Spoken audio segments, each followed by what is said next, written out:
व्यवस्थापन परीक्षण अन्तर्गत गर्ने क्रियाकलापहरू के हुन् त, के काम गर्नुपर्छ त? परीक्षणले ओभरअलमा व्यवस्थापकीय साथीहरू है, व्यवस्थापनको overall performance, overall activities, overall effectiveness, resource mobilisation र त्यसको इफेक्टिभनेस, आउटपुट, यी सबै कुराहरूको इभ्यालुएसन गर्छ, परीक्षण गर्छ, एक्जामिनेसन्स गर्छ। त्यसैले संगठन तथा सांगठनिक क्रियाकलाप सम्बन्धी देहायका क्रियाकलाप र तदनुरूप हुने परीक्षण।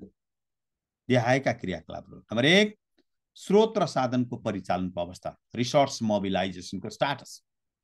प्राप्ति पनि हुन्छ साथीहरू, रिसोर्सेसको प्राप्ति, अभिलेखाङ्कन, उपयोग, लेखाङ्कन, लेखा परीक्षण, सबै कुराहरू के हुन्छ भने स्रोत र साधनको परिचालन भित्र पर्छ।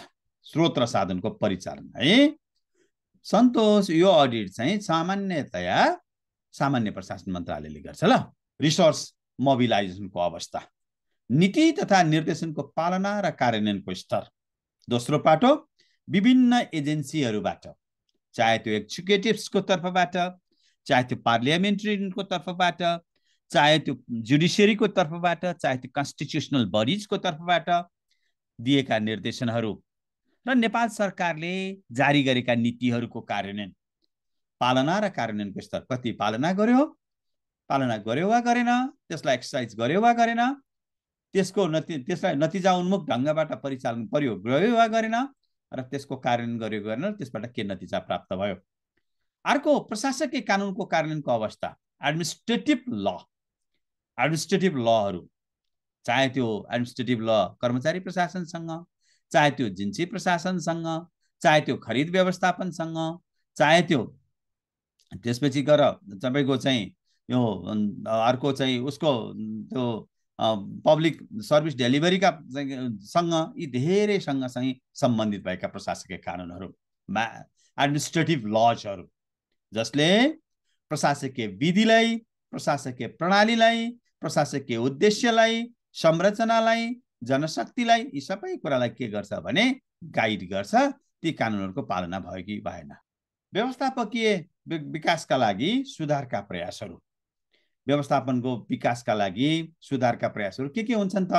What are the reform agendas, रिफर्मका क्षेत्रहरू के हुन्छन् भनेर हेर्छ। अर्को व्यवस्थापकीय सुपरिवेक्षण, अनुगमन र निर्देशनको अवस्था। एज अ सुपरभाइजरले आफ्नो भूमिका निर्वाह गरेको छ कि छैन भन्ने कुरा त्यो पनि हेरिन्छ।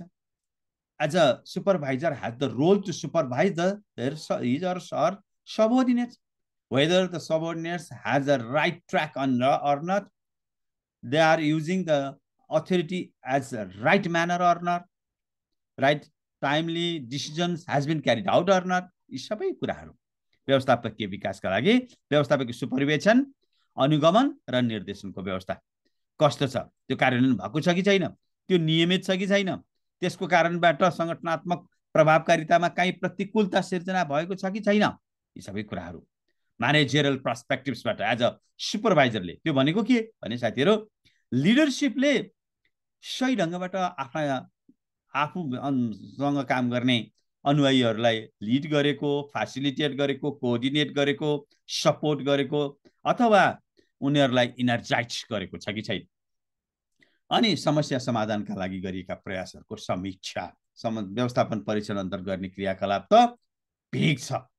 व्यवस्थापन परीक्षण भनेको चान्चुने विषय होइन, ओभरअलको परीक्षण हो, जहाँ हामीले खोज्दा चाहिँ जनरल हिसाबबाट हेर्दा परीक्षण कुरा गरिरहँदा के मात्रै कुरा गर्छौँ भन्दा अडिट भनिरहँदा हाम्रो दिमागले फाइनान्शियल अडिटको मात्रै कुरा गर्छ। But the managerial audit, the scope of the managerial audit beyond the financial audit, यसले धेरै पक्षहरू के गर्छ भने हेर्छ, अर्गनाइजेसनको स्थापनाको औचित्य नै थियो कि थिएन भनेर पनि हेर्छ। त्यो अर्गनाइजेसनमा गरेको कामले, उद्देश्यले, त्यो सङ्गठनको उद्देश्यलाई परिपूर्ति गर्यो कि गरेन भने पनि हेर्छ। नीतिहरूको बीचको कन्भर्जेन्स छ कि छैन भनेर पनि हेर्छ। नीतिहरूका बीचमा कन्भर्जेन्स नभएको कारणबाट सिर्जना हुने असहजताको बारेमा पनि हेर्छ। अनि सुधारका क्षेत्रहरू के गर्छ भने सुधारका क्षेत्र पहिला हुन्छ। त्यसैले व्यवस्थापन परीक्षण अन्तर्गत गर्ने क्रियाकलाप brother in nature, which will ensure the efficiency, effectiveness, activism, and performance of the organization as a whole.